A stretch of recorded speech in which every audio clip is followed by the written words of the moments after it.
Hello, I'm Gavin Ris and I work for Dart Centre Europe.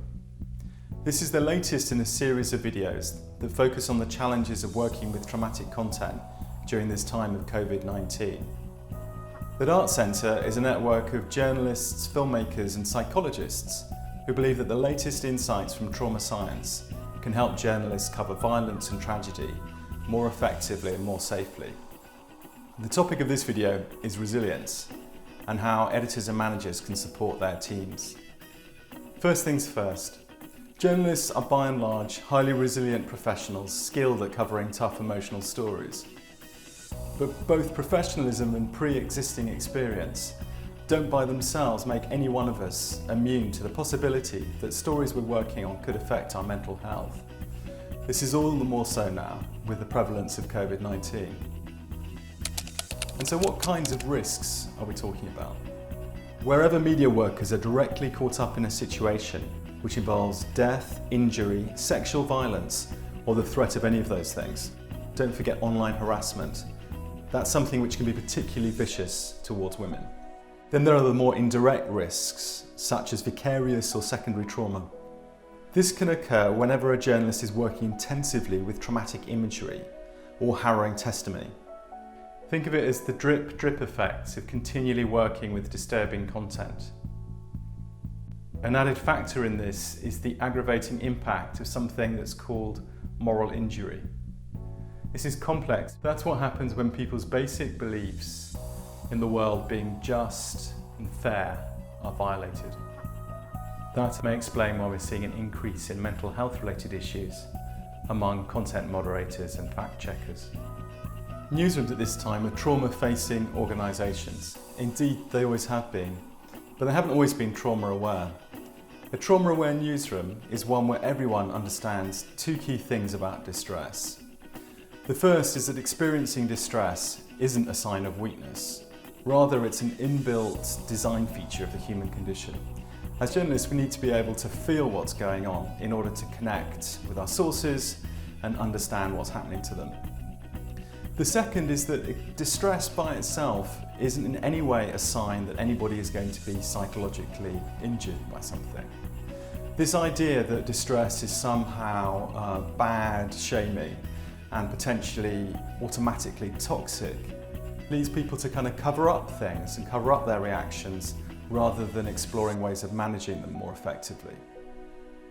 Most people who are caught up in a traumatic event are likely to have altered reactions in the immediate aftermath. They may be a bit shaky, perhaps highly emotional, or even the reverse of that, and feel unusually numb. These reactions normally subside naturally. For people to maintain their resilience, what they need is adequate recovery time, everyday emotional support from their colleagues, and opportunities to work through any issues that come up. A newsroom culture that doesn't acknowledge this is likely to make its staff less resilient rather than more so. A trauma-aware newsroom tackles stigma head-on.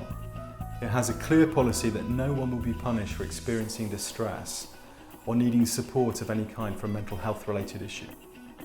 Be resolute on any signs of harassment, bullying or discrimination that you see in your organisation. It's doubly toxic when journalists are working with trauma. Psychological safety should also be part of your planning process. Factor it into risk assessments and staff rotations. Schedule recovery time for anybody working on trauma-heavy assignments. It's very important to know your staff, who their families are, who might need to be contacted if anything happens to them. Having those kinds of conversations are a sign that you care, and people always feel more resilient when they know they're valued. When a newsroom is working with trauma, it's a little bit like that invisible treadmill that exists under everyone's feet has started to speed up. And so as a manager, there'll be a whole bunch of things that you do normally to make your staff feel supported. The more traumatic the story and the higher the threat level outside increases, then the faster that treadmill is moving and the more you need to do. Here we're talking about quite simple things, making people feel that they're valued, consulting people, praising good work, being scrupulously fair, that kind of thing. When trauma's in the air, sensitivities become heightened. Often it's not the traumatic content of an assignment itself that leads to a flashpoint or a sudden crisis, but some other work-related pressure or stress around it. The following is a classic illustration of this. Imagine a journalist has been reporting from a COVID-19 affected hospital where lots of people have died and they've been there for many days, doing great work, filing on time and managing to keep themselves together emotionally. And then suddenly, out of the blue, they get an angry phone call from somebody in the accounts department querying their expenses. And then bang, this leads to an explosion, a feeling of acute betrayal, and is potentially even the beginning of a downward spiral. So here are a few things to look out for and to keep an eye on. Communicate clearly and often, and involve people in decisions which affect them as much as you can. In general, try and be scrupulously fair in how assignments are allocated, and always praise good work. It makes a huge difference. In this COVID world where people are hardly ever in the same room and not face to face, it's particularly easy for juniors to become paranoid about managers' intentions. As an editor, encourage people to do appropriate self-care, and moreover, model that yourself. Don't always be the last one to leave work, for example.